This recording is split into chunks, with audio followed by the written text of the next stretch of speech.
معزز مہمانان گرامی اور میرے پیارے بھائیوں اور بہنوں، السلام علیکم ورحمۃ اللہ وبرکاتہ۔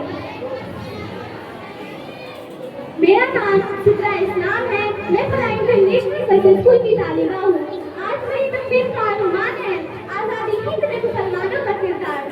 حاضرین، یہ وہ ہندوستان ہے جو قبل آزادی تہذیب کا سنگم تھا، جسے سونے کی چڑیا کہا جاتا تھا۔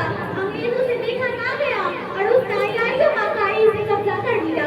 کون نہیں جانتا ہے کہ جب انگریزوں کے اقتدار کا سورج بنگال کے مطلب طلوع ہوا اور رفتہ رفتہ سارے ہندوستان میں پھیل گیا، تو سب سے پہلے ہمارے آبا و اجداد نے ہندوستان کی عظمت اور سر بلندی کو پامال کرنے والے قوم کا تعاقب کیا۔ سب سے پہلے آزادی کا جھنڈا لہرایا اور اپنے خون کے آخری قطرہ تک اس کو برداشت نہیں کیا۔ مسلمانوں نے محمد بن قاسم سے لے کر قطب الدین ایبک تک، قطب الدین ایبک سے لے کر مغلیہ سلطنت کے آخری تاجدار بہادر شاہ ظفر، شیر نیسر سلطان جیسے ریاضی افراد کا نذرانہ پیش کر کے اس ملک کے ایسے بہار کو سنوارا ہے۔ سلطان کے تو پہلے ہیں جنہوں نے کہا تھا، شیر کی زندگی کا ایک لمحہ گیدڑ کی 100 سالہ زندگی سے بہتر ہے۔ مولانا احمد اللہ شاہ بدغاسی، مولانا فضل حق فیضآبادی، مولانا محمود الحسن دیوبندی، مولانا قاسم نانوتوی، مولانا علی جوہر، مولانا ابوالکلام آزاد وغیرہ نے اختلاف کی فضا ہموار کی۔ دوستو، انگریزوں نے سب سے زیادہ نشانہ مسلمانوں کو بنایا۔ صرف دہلی کے بارے میں لکھا ہے، صرف دہلی کے بارے میں لکھا ہے، ہزاروں مسلمانوں کو پھانسی دی گئی، جلا وطن کیے گئے، سولی پر لٹائے گئے، زندہ آگ میں دفنا دیے گئے۔ مغلیہ سلطنت کے آخری تاجدار بہادر شاہ ظفر کو قید کیا گیا اور ان کے نوجوان بیٹوں کا سر کاٹ کے بادشاہ کے سامنے پیش کیا گیا۔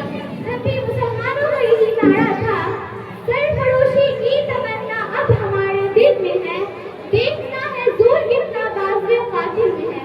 محترم حاضرین، وطن کو جب بھی جس قسم کی قربانی کی ضرورت پڑی، مسلمان اس میں ہمیشہ آگے رہے۔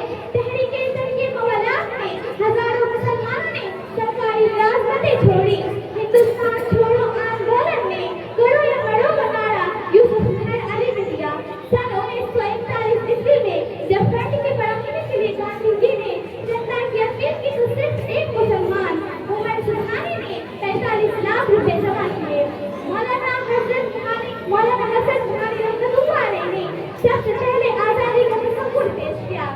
حضرت مولانا ابوالکلام آزاد نے الہلال اور البلاد کے ذریعے، مولانا محمد علی جوہر رحمۃ اللہ علیہ نے کانگریس کے ذریعے، مولانا ظفر علی خان رحمۃ اللہ علیہ نے زمیندار کے ذریعے مسلم عوام کے دلوں میں برابری آزادی کی روح پھونکتے رہے۔ بڑی محنتوں اور کوششوں سے یہ ملک آزاد ہوا۔ الغرض 1857 کی جنگ آزادی میں مسلمانوں نے جس قدر اپنا خون بہایا، برادر وطن نے اتنا پسینہ بھی نہ بہایا ہوگا، مگر افسوس اتنی قربانیوں کے باوجود بھی یہ دعویٰ کیا جاتا ہے کہ جنگ آزادی میں مسلمانوں کا کوئی حصہ نہیں، مسلمان غدار وطن ہے۔ آخر میں ایک شعر کے ساتھ اپنی بات ختم کرتی ہوں، جب بھی اہل